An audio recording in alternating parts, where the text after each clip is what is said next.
Hello, ladies and gentlemen. Welcome to the Jeff and Alan Show, broadcasting on the Junior Factor Nation Radio Network. My name's Jeff Hamill, and I'm broadcasting behind enemy lines in the frozen, very cold and frozen Pennsylvania State University, Harrisburg Library. And with me is... Alan Kling, coming to you live from the frostbitten overpass, overlooking the last frontier of conservative America. Welcome to episode 2, The State of Confusion. If you'd like to talk to us at any time during the show, you can do so on the Junior Factor Nation Spreaker chat box, and you can also do it on our social medias. My Twitter account at the JHP and Alan's at Pizzaman721. And by the way, before we get to our first story, which is the State of Confusion speech that is going on in an hour from now, from broadcast time, we would like to thank you, both of us. We'd like to thank you for an amazing first episode. Thank you. Over 200, I believe 250 views. That is amazing, and I would like to thank you so much for that. Now, one more thing. If you Google search or go on YouTube and look up the Jeff and Alan Show, we have our own YouTube channel. So that means I don't have a URL for it exactly yet, but if you look up the Jeff and Alan Show, it should say the name is Jeff Allen. It's one L, Jefffalan. And on that, we're going to have a commercial-free, no commercial segmented recording of the show. So whatever's on Spreaker, we're just going to have the exact copy without any commercials right there on our YouTube channel. So go ahead, check it out, subscribe. Do you have any other announcements, or should we get started with the State of Confusion?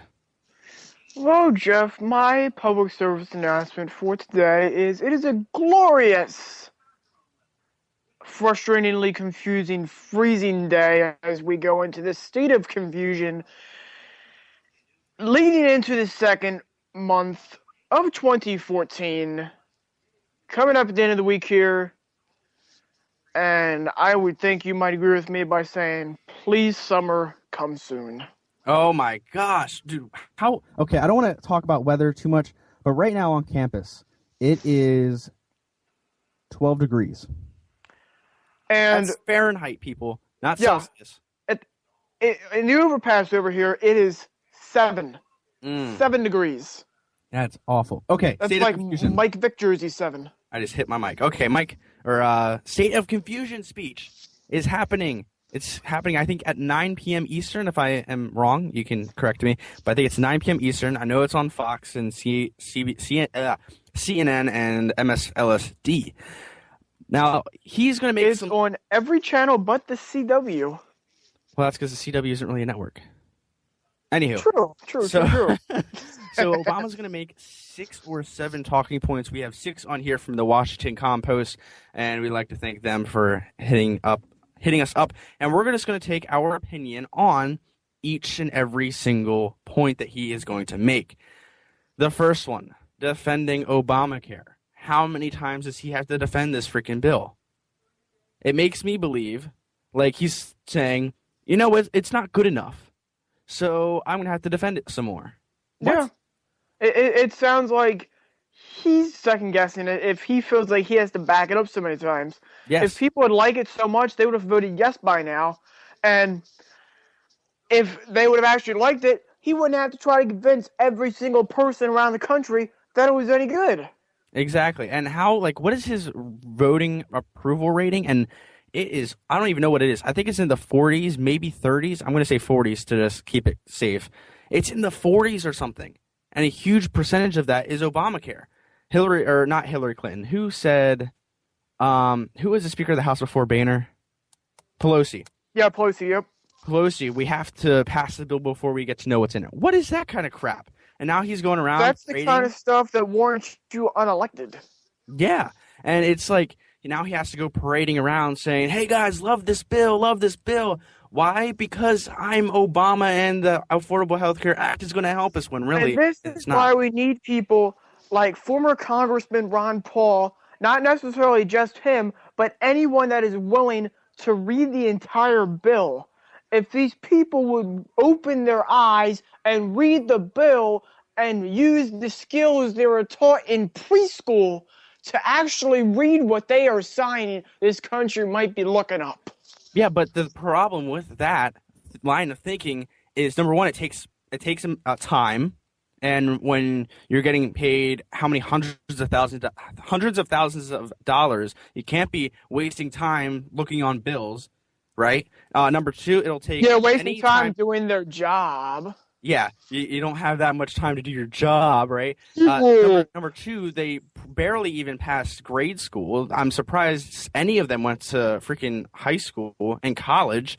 And it's like, really, you just need to sit down and read the bill every once in a while, and they don't want to do that. It's too much. It really is too many pieces of paper. It's just, the font's too small too. It's not even a 30-point font. It's smaller than my picture book. I want to read the Little Engine That Could, but that might be too big of a book for me. I'll never be able to even get close to the bill. Exactly, and I think. Did you say Rand or Ron Paul? Well, Ron, but at the same time, I think Rand would be smart enough to read the bill as well. Yeah, and they're two of the few that are smart enough and willing to acknowledge that, yes, I do care enough about this country to somewhat try to fully understand this bill. They might not completely understand, but they'll at least attempt, unlike most of the people we have elected to this office we got here. Now, that's another point. Now, we're going to switch up the numbers here on the Washington Post. And by the way, you can find this on our social medias. I'll be tweeting it at least. And it will also be on the forum, which I forgot to mention, but I'll talk about that at the end of the segment. So, the second thing, we're going to go a little out of order, but it's the pen and phone. And I think Obama doesn't have the pen to say, I'm going to make this a law, I'm going to make this a law. What he has is a pen and a phone. He has the phone to call in Congress, which is what he should do.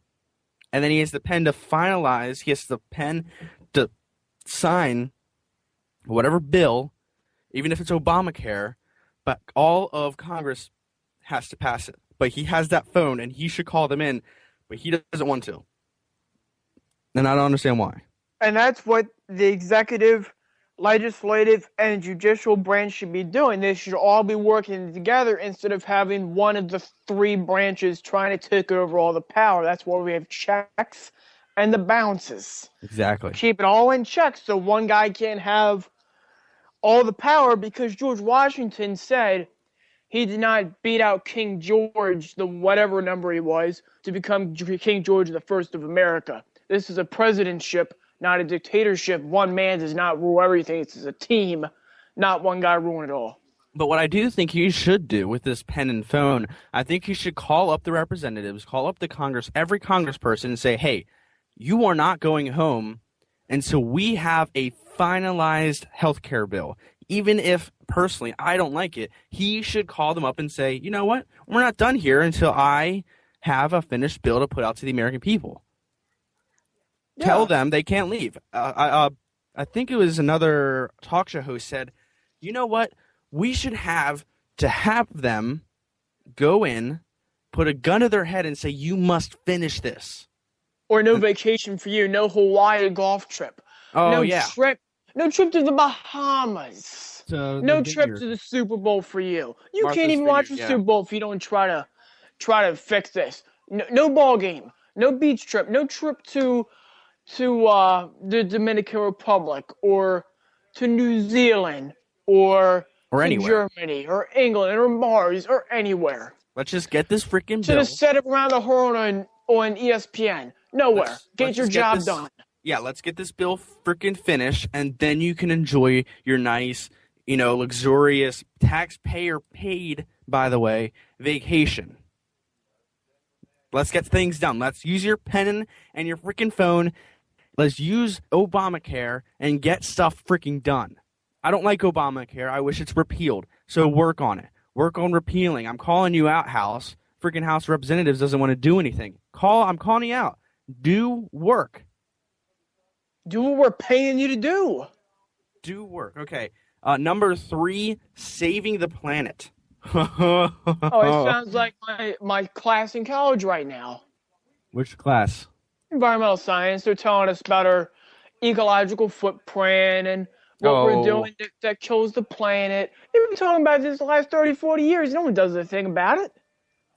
What are you supposed to say one guy's supposed to do? One guy can't do everything, no. And they just keep preaching away about it. And I love the fact a lot of the things that the government has come in and said, you have to do this and you have to do that. One of the things they said, and I love it, we talked about it in my 7th or 8th grade science class. There's something where you have to cap. I think it's called cap and trade. Yeah, cap and trade. That's it. So what they'll do is, like, I'm 3 miles away from TMI, 3 Mile Island, 3 miles away from Middletown, whatever. 3 miles away from 3 miles away from TMI. Let's say 3 Mile Island gets a cap of, let's just go 1 million tons of waste. I'm just throwing a ballpark number out there. What they'll do is they'll hit 1.1 million and then sell that 0.1 to somewhere else and say, see, we were under our number when they really weren't. How is that saving the ecosystem? How is freaking Al Gore going around the nation showing us, some crappy secondhand movie that he really didn't even put together? How is that helping us save this nation? How is that helping us save this planet? I understand we can save, throw the recycling away and put your newspaper that you don't read, put that in the recycling so people can reuse it. I'm all for that. But here's what I'm not for, and this is probably what he's going to say. He wants something federal, something mandated, where we have to do something. But why do we need the government telling us what to do? Exactly. Why can't we make up our own minds? Because we're incompetent. Because remember, we're not career politicians. Oh, yeah, we're a bunch of dum-dums. Exactly. So I think this is number 4, talking point, early childhood education.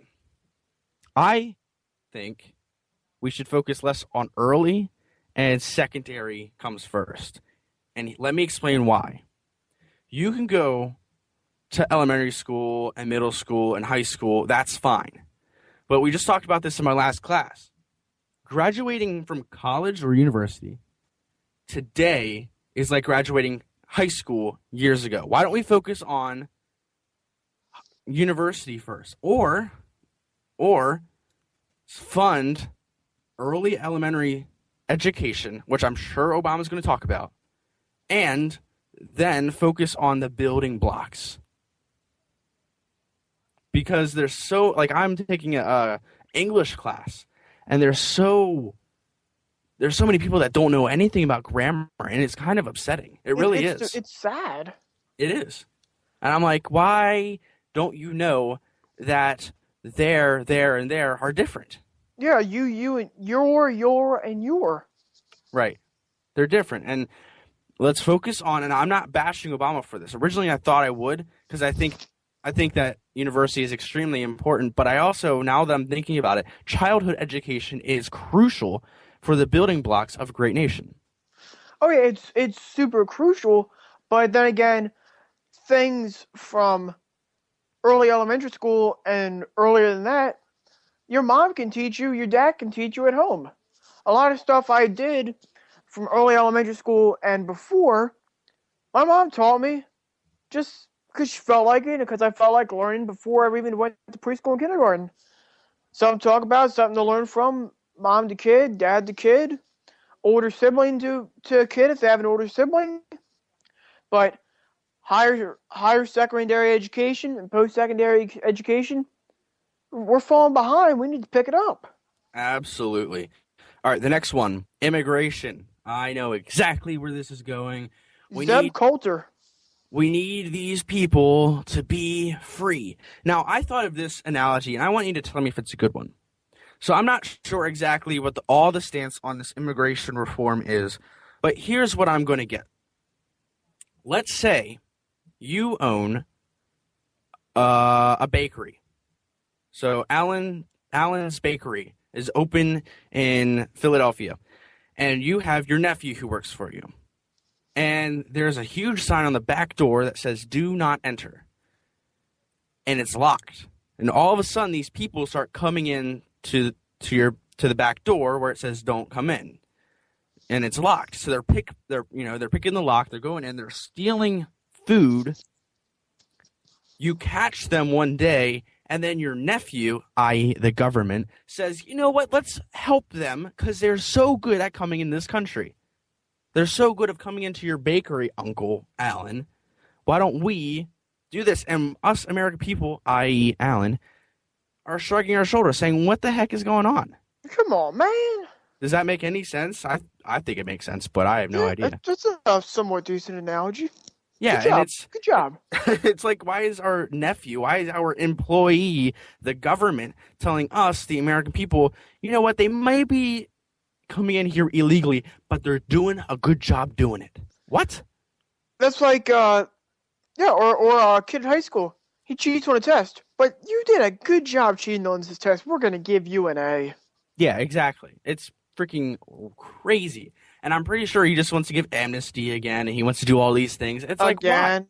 Why? It literally makes no sense. Again? Yeah. I'm pretty sure that's what it's going to talk about.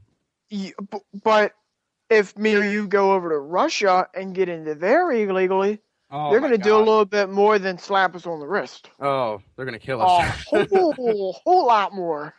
They're going to kill us in a heartbeat.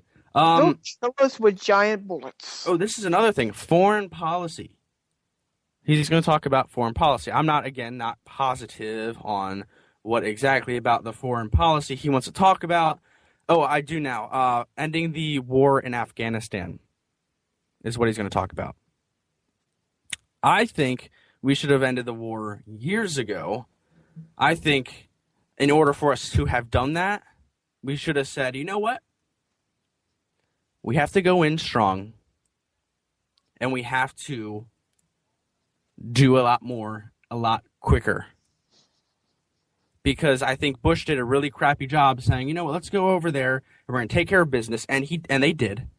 And then we started like milling around over there. What the heck do we have to do that for? Just go in and get stuff done. We would be out of this war by now. We would have been done with the war like year freaking 2 if we really did like the Patton. You know, if Patton was still in charge, we would have been done in 2 years. Definitely. Over with. And we kind of sucked ourselves into a new win situation because we've been there for so long. Now they're starting to train and form a militia over there and giving weapons to different people over there.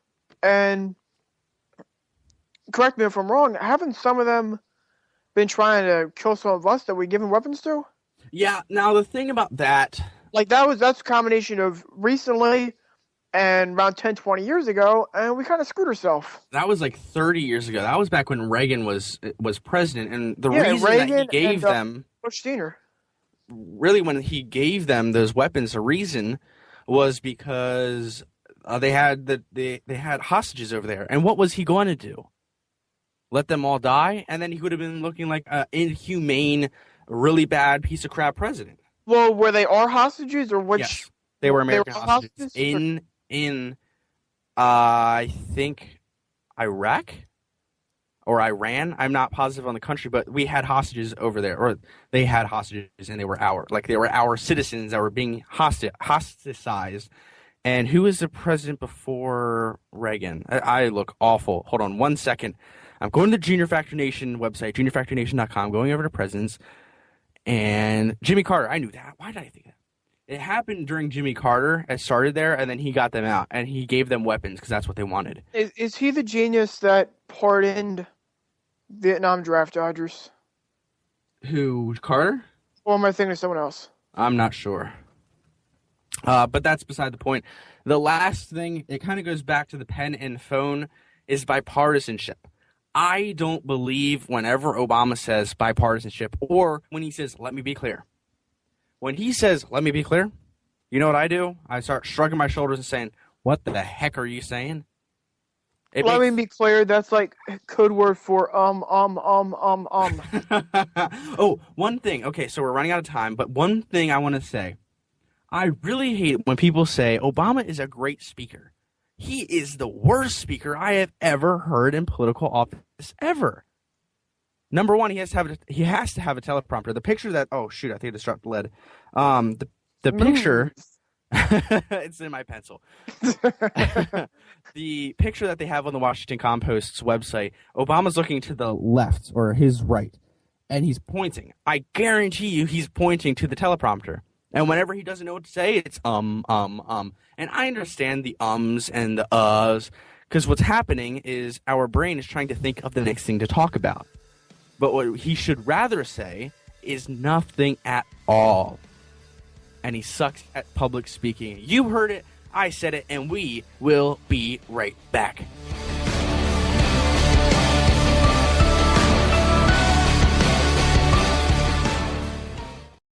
The clock strikes 13 on the dot. Another whistleblower finds a little glowing spot between his eyes and the middle of his forehead. For revealing lies, his prize is that he falls dead. When the NSA watches everything we say, we've got to make sure we say what we really need to say. So hey there, NSA, how are you today? They're watching you. They're watching you. Where? They're all around us. Where are they coming from? It's the NSA. There are computer screens, your cell phone, everywhere. Everywhere. Every time. Even when you're sleeping. They see you when you're sleeping. They know when you're awake. How scary is this? Okay, so we're going to be talking this segment about the NSA because the song that you just heard is it's just a quick segment from a song by a guy named Dan Bull on YouTube. And he makes a lot of political raps, and he's really good. The link to his video will be on my Twitter, and it might be in the discussion page on the forums. So, I didn't talk about that last segment. So if you go to jfncommunity.freeforums.net, make an account, go down to the Jeff and Alan Show. I'll be making a thread for every show where I list the topics we talk about. And, of course, you can comment on and say, I disagree, you guys suck, or whatever. Instead of going to our Facebook page and trying to comment and talk to us there, you can talk to us on the forum page. Me and Alan. Alan, you're going to make one after the show, right? Yeah, let's do it. Yeah, he'll make one after the show. I have one. We'll be commenting on. It's going to be a lot of fun. I'm going to enjoy it. It's instead of going on our Facebook page because there's, I think, like 10 admin on there, so it's like confusing, and I don't see other comments. We got a whole bunch of people. It's crazy. So, anywho, let's get back to. I don't know why I say anywho, but we're going to go to the NSA. What's up? They're watching you. They are. They're listening to our conversation right now. So, hey, NSA, how are you today? Yeah, what's up, guys? How you doing? Okay. So, the NSA, for those of you who don't know, they are the National Security Agency, and they pretty much have every right to listen to any and every conversation you ever have had or anytime you will have. Patriot Act. Thank you, Patriot Act. Alan, what is the Patriot Act? Well, the Patriot Act, after 9/11, they indoctrinated to and got signed under the administration of George W. Bush. Right. To supposedly combat terrorism, but in reality, it's been terrorizing in turn and just subjecting innocent people that have no terroristic ties, no ties to anything overseas, no ties to anything bad, delinquent, degenerate, bad intention like at all. Innocent people are being tracked, monitored, and watched for zero reason at all. This is unacceptable. Man, you sound like drinking with Bob. What's next? What's next, Jeff? What's next? They come to your door and be like, Jeff, we want to talk to you. Where were you at 4 o'clock this afternoon on the toilet? You on the toilet? How long were you on the toilet today, Jeff? What were you watching? Did you wash your hands after you left the toilet, Jeff? Did you wash your hands 1 time or 2 times? And where'd you go after that? Did you get a candy bar? Did you get a soda? Oh, wait, we already know because we got cameras. Lancaster City, Pennsylvania has the most cameras per capita, per person, per property, per square foot to any city in the United States. Temple University in Philly, Pennsylvania has cameras in female dormitories. Really? It's pretty crazy. Really? And here's the thing. It's punishing the innocent. That's all it's doing. Do you think the corner street, you got a coffee shop, a bakery, and a sports bar. Instead of it going towards those businesses, you got it towards people's houses.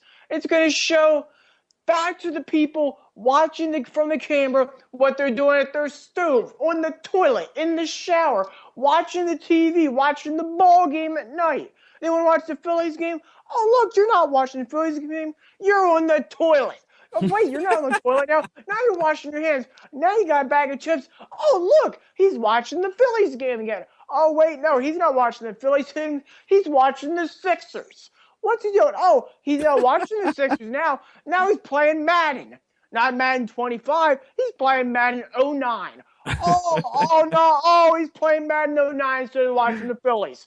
He's not even watching the Phillies now. Okay. Now he's playing basketball. Okay, we get the picture. This is stupid. It is, and it's going to hurt the innocent. It's just like the gun rights thing. They want to limit assault weapons, or at least the magazines, for what reason? So terrorists don't get their hands, so bad people don't get their hands on these weapons. Who in their right mind thinks that a bad person is going to go register a weapon and say, you know what? Thank you. Thank you for making it harder for me to get a weapon. Because it isn't really hard to find certain things. You think marijuana is hard to find? No, you go on Instagram, you look up your city, you look up marijuana, and you can find freaking marijuana sellers for days. I don't want any marijuana, but if I want it bad enough, I know where to get it. I don't want it, but it's easy enough for people to find it. Exactly. I can list people off right now. I'm not gonna, but I can name at least 10 people off the top of my head that people could get it from. And people like Snowden Seriously? and Manning, these people are getting persecuted by our government for what? For letting the public know of things that are going on, and they don't want us to know. I thought this presidency, especially this presidency, now I know the Patriot Act was Bush, but they never repealed it in Obama.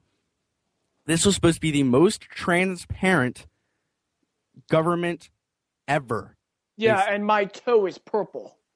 My toe is a natural purple color. Yeah. It's like they're as transparent as you smearing poop on a window and looking through it. Yeah, and then throwing a rock against it. Exactly. It's crazy, really crazy how transparent they are not being. And the reason is because they have so much to hide. The more people, Obama said, people who want to hide things, or who don't want this, probably have something to hide. Then why is the government hiding so much information? The real terrorists here are the people in the government not helping the United States understand anything about what's going on in our nation, foreign and domestic. Back in the early 1800s, late 1700s, there's a quote by a great man saying, "America, country for the people, by the people." And where'd that go? We can't. In the Dan Bull song, it says, "If you love your country should love you too. But how can you love someone who doesn't trust you?" And how messed up is it that the government doesn't trust me enough to say, you know what? Jeff over there is going to school full time. He's working part time, and he's going to do a radio show. But we're going to take down that radio show because they're talking bad about the NSA and how they're really trespassing on our private lives. We were given an option to, I shouldn't say we haven't been given an option. We haven't been given an option for privacy. And how does that make sense? It's not a question of, do you have something to hide? No, I don't have anything to hide. But you know what you shouldn't do? You shouldn't come up to me and say, hey, I demand that we have your cell phone records, your Facebook messages, your Skype messages, your email, because we want to prove, we want you to prove to us that you're okay. That doesn't make any sense. And check this out, too. Those of you that have an iPhone, You don't even have to have Wi-Fi, 3G, 4G, or any internet connection at all for them to get on you. Did you know that your phone... this little function called Siri? They're checking that out too. Oh my gosh. Okay, so I pulled down. I have an iPhone 5, and I turned on the screen and I pulled down on my menu to see how cold it was, and the little GPS symbol pops up. That thing pops up, and I have the option off. Think about that. And you think, well, that's just because Apple's trying to know where you are, yada, yada, yada, yada. Okay, that makes sense. But the government has access to that. And I'm not saying I have anything to hide. You can know that I'm in freaking Middletown. I don't care. Like, my phone used to tell me, I turn off the notification because it wears down your battery. But I was at home, and it's like, hey, from your house to Middletown or Penn State Harrisburg, it'll take you 35 minutes. That is creepy. And I guarantee you they're sending that to the government, or the government is coming in and saying, hey, Verizon, we want those records. And Verizon can't do anything about it. Yeah, it's a cool feature. It's a creepy feature. And why do people need to know this? They don't.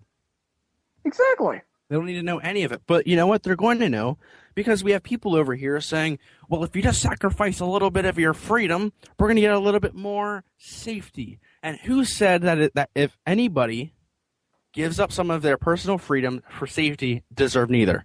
It was one of our founding fathers. I want to say Thomas Jefferson. I could be wrong. But the idea was saying, if you have to trust your government, why do you have the option to give up your personal freedom, which America was for all personal freedom, and we'll get to that in the next segment, personal freedom for a little bit of safety? And getting on safety, high school graduations, football games, they got TSA-style pat-downs. Like, seriously? Like, what idiot would think, oh, it's a high school graduation, let's mess this up? No. Oh, my gosh. The only people even have an interest in going there are people that know someone or are associated with them, or people working the event. Now, do you remember when we got patted down? Game. They got so many people. They patted us down like 15 times.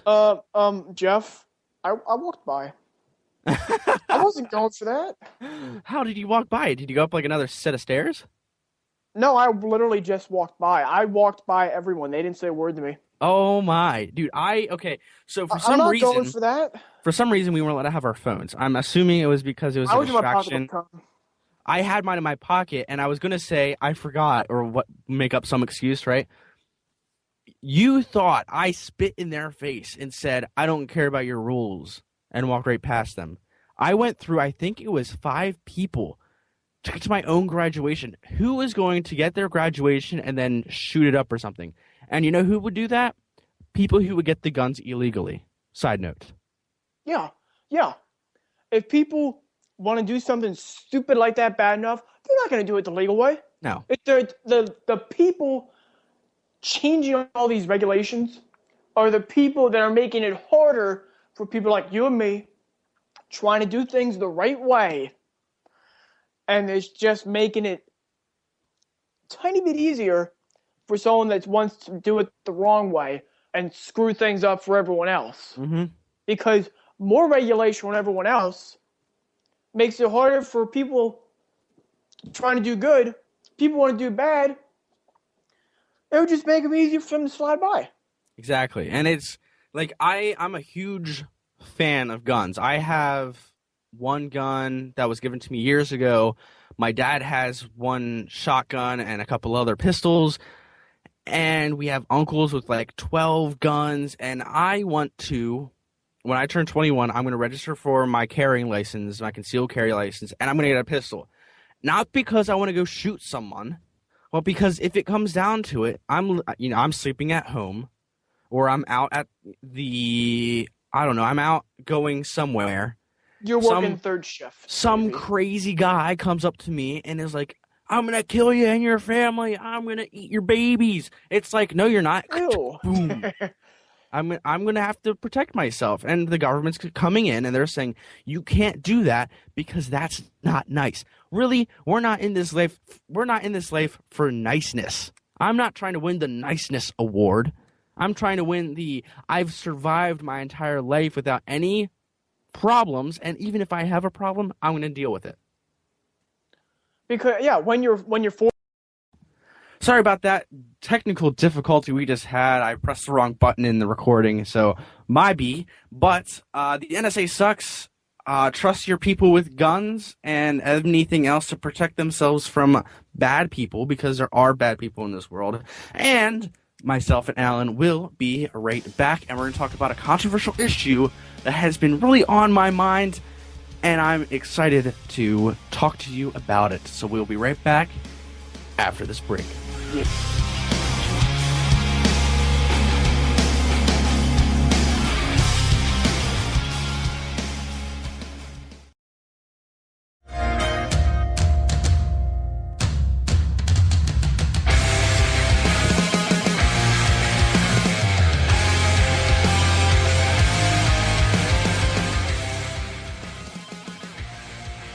Welcome back to the show. My name is Jeff Hamill. I am here with... That's your cue, Alan. Well, I'm Alan Kling. Yeah. This is the best show on the Junior Factor Nation yet. In the world. In the world of broadcasting. Okay, we're back, and we're going to talk about gay marriage. Da, da, da, da, da, da. So, I have an opinion that is slightly different than most conservatives, and I want to talk about it because I don't think mine is right per se, but I don't think that a lot of opinions about this subject are right as well. Alan, do you agree with me that you don't support gay marriage? Yeah, I probably wouldn't support it. You probably wouldn't support it personally, right? Probably not. And the reason is because of your... that thing called Bible. your religious belief. I agree with that. If it came down to me voting, I would probably say no because of my religious standpoint. However, I don't think that that is constitutionally right. Kind of. I think it's constitutionally right for me to be able to have the freedom, but I don't think it's constitutionally right for me to tell someone, you can't do that. Why? Because I don't think you should. I don't think you and your partner who say you're in love, now you can debate if people who are gay are in love. You can debate if people who are straight are in love that got married. I know plenty of relationships, plenty of people that are like, I love this person so much. When's their birthday? What's their last name? What's their middle name? What's their favorite color? Nothing. What's their favorite food?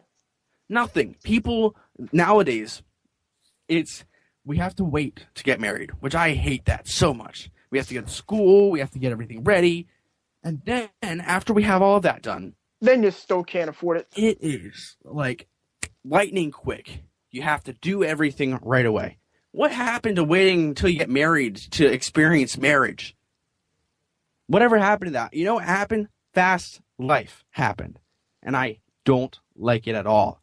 But that's a side point. Now, here's a thing that people are going for. They see two sides, either for gay marriage or against it. And people who are for it are usually in the LGBT community, or they know someone who is. And then you have the anti-gay marriage people, and they are from the church. Religious freedom, I may say. But they are missing, as Glenn Beck says, I'm going to link the video that I made on my personal YouTube channel and that I link to the Blaze Network. There are two audio segments that I put in there. And the one, Glenn Beck says, there's this imaginary line that people are forgetting. Both sides are forgetting. It's a constitutional right. Not necessarily for equality of marriage, but freedom of expression. And I think this constitutes as freedom of expression. I think so. Alan, is marrying the person that you love debatable? Is that freedom of expression, or is it somewhere in our Bill of Rights or somewhere in our Constitution at all? I think it is. I think we don't have the right, but to tell someone you can't do this, you can't do that. Do you think so? Well, how about this? Which one of those sides is our country based off of? What do you mean, the Constitution or gay marriage? No, which side of the gay marriage argument is our country based off of? Good question. Very Which good. one of those sides helped propel this country to be one of the biggest powers, one of the highest power playing countries on the face of the earth? Because I believe that the anti had a bigger play onto that, and their principles helped to make our country as strong as it is. See, here's the problem with that. Back then, homosexuality wasn't such a big problem. I shouldn't say problem. It wasn't such a big issue nationwide in terms of how are you going to regulate this thing. It really came. I mean, I'm not saying homosexuality didn't exist, because it did. It happened back in Greece. There was an island for gay people. It was called the Isle of Lesbos, and that's where we get the word lesbian from. It's a long story, but that's how it came out of Greece. So it's been here for a really long time, but I don't think it's a huge issue when the people came over. And that's the same argument that a lot of people will say, you shouldn't have guns because when the founders wrote the document, I get this on Facebook all the time, you shouldn't have guns that are semi-automatic or automatic because back then they had muskets. And then my response to that is, oh, really? Because I'm pretty sure when they were saying freedom of expression and press and rights and like freedom of speech, I'm pretty sure they didn't think that in the future you live in freaking Alaska are telling me in Pennsylvania over the internet at thousands of miles an hour your opinion. So I don't think it was a huge issue back then, but I don't know how they would vote because they were religious people. They were deists because deist was a form of Christianity, and I could get into this huge thing. It's on the Blaze video I put on Twitter. But what would they vote for? And I don't know. Now, here's the other point I have to make. I'm not for gay marriage. I am for homosexual civil unions. And here is why. Marriage is a religious institution at its core. When a man and a woman wanted to get together, they made a commitment in front of who? They made a commitment in front of God. Is that guy named God? Saying, I'm going to live with this person forever. And ever. Now, you can go and say, well, what about divorce? What about divorce? What about divorce? Well, back in the olden times, that was highly looked down upon. Oh, my gosh, it was so looked down upon. But nowadays, again, like I said, it's bam, bam, bam, bam, fast, fast, fast, fast. We don't wait for anything. We don't even wait for the right person to come around and say, you know what? Or we don't wait around and say, will this actually work? Can we get through this argument that we just had about what our favorite freaking food is and what we want for dinner? Or are we just going to go, you know what? We're just going to get a divorce. This isn't worth the argument. It's because nowadays it's so fast-paced. But besides divorce, do these people love each other? Is this argument about love? Or is it about religion? Because what I think it is, a man and a woman get together, they get married in front of God. Then the government came in and said, you know, we're going to give you special benefits for being married. Tax exemptions, things like that. That's when the government got involved. And that is where I think, okay, a civil union, don't call it marriage because marriage is between a man and a woman. It's a religious institution. Marriage, a man and woman, civil union, same-sex couple. both the man and the woman and the same-sex couple, for all I care, you can get the same exact rights. But it's about the wording and the vows that they take, because I don't think they should have to take the same vows as myself and my future wife will take. But how about this? Why should they get the same tax exemptions and everything? Because, for example, a man and a female can have kids. Two of the same cannot. Yes, but they can adopt. From a man and a female. That made a mistake, probably. Because the number one reason for adoption is because the parents don't want to be together. Again, that goes back to the other thing. So let's say a man and a woman have a kid. They hate each other. They decide to divorce. The kid, none of them have big enough jobs, which goes back to education. They don't have good enough jobs, so they're going to put their child up for adoption. And then a nice, perfect, same-sex couple will come in, and they'll be like, you know what? We're going to be okay with this. We're going to let this kid come and live with us. I don't think necessarily it should be the same tax break, because they didn't have to take the same risks of having a kid, but they should maybe have a future, because they are raising a kid. And that's going to take a lot of kids. I'm not going to say like a substantial amount. It's going to take a pretty good amount of kids off of the streets and into most likely loving, caring homes. But then, how do you explain to the kid? How would you explain to the kid their difference in circumstance? You go from mommy and daddy to daddy and daddy and mommy. It's a unusual circumstance compared to the rest of their classmates in school. Agreed. How would you explain that circumstance to the kids at school when they say, why don't I have a mommy? Or why don't I have a daddy? I'm not sure. I'm not sure because of the group that we live in. The notion of same-sex couples being evil or bad. I think they're not bad. I don't think they're evil. If you are gay and you're listening to this, I don't hate you. Yeah, you're still a nice person. I don't want anything to go wrong in your life. I don't want anybody to infringe on any of your personal freedom and liberties.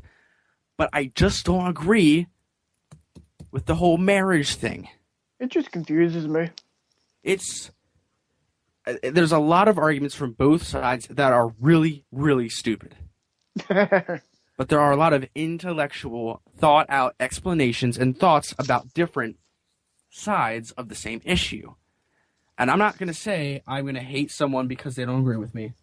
But I'm not going to say you can have a marriage because, here's the keeper, because my religion doesn't say it's okay. And I think he was a local priest. He went up to Boston and he married his same-sex son, his son who was gay, and he was kicked out of the church. And a lot of same-sex LGBT community people are like, that's outrageous, that's stupid. I disagree. Highly disagree.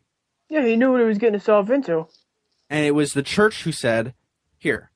But here's my overall question, Alan. Earlier we said, why is the government getting involved in our personal lives? Why does the government have to decide if a same-sex couple should get married or not? Why does the government get involved in our church? Exactly. Now so separation of church and state was a tax thing. Yeah, at the community college I'm at right now, my history teacher pretty much told us that none of the professors are allowed to discuss any kind of religion because the school got sued last year over a student complaining that one of the professors was talking about their religion. Now that's a little overboard. Personally, I'd like to thank our gym teacher sophomore year of high school, Mr. B. Good man. Yeah, but the government shouldn't come in and say, and for the university that you go to, I don't care because it's not the government that came in, it was the company that came in. True. And I just want to make myself clear because we have about a minute and a half to go. I want to make myself clear. I'm not for gay marriage. Neither is Alan.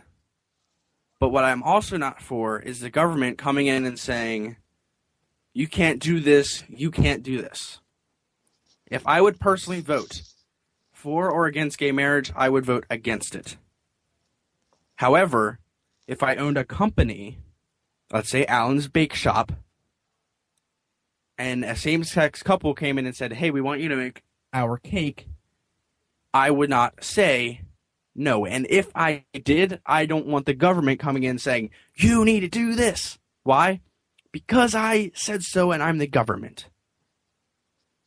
Yeah, because customers and other sponsors, advertisers, and other companies can choose whether or not to associate with you based on what they want to do and not what someone else tells them to do. Exactly. I'm not sure exactly what the right answer is. I know as a conservative, I'm supposed to be against it. But I think the conservatives are looking at it the wrong way. But that's just me. That's just my opinion. Again, if it come down to me, I would say no. So that's my opinion. That's what I believe. But we are out of time for Tuesday. Oh, crap. I forgot the date. It's the 28th of January. Thank you so much for listening. Wait, Jeff, wait before we go. What's up? This Sunday. Oh, yes. This Sunday. Is the Super Bowl. Sunday. Super Bowl Sunday. Who do you want to win, Alan? We have Peyton Manning and the Denver Broncos versus Russell Wilson and the Legion of Boom, the Seattle Seahawks. Jeff, who you got? Oh, me? Who you got? I want the Broncos, and here's why. I don't care about the NFL this season because the Redskins sucked. I'm a Redskins fan. And the Eagles got knocked out by the stupid Saints. Right. But I want the Broncos to win, and here's why. I don't like Sherman. I don't like what he did. We talked about it last week. If you missed it, you can watch it on the Junior Factor Nation Spreaker channel or on my personal YouTube, or not my personal, but the Jeff and Alan Show's YouTube channel. More information to come about that. I want the Broncos to win because I don't like Sherman. But I wish the commercials would win. Personally. Alan, who do you got? Well, I think that would be a good triple threat match. Commercials versus Peyton versus Wilson. Hardcore match in the cage. Pinfall or submission.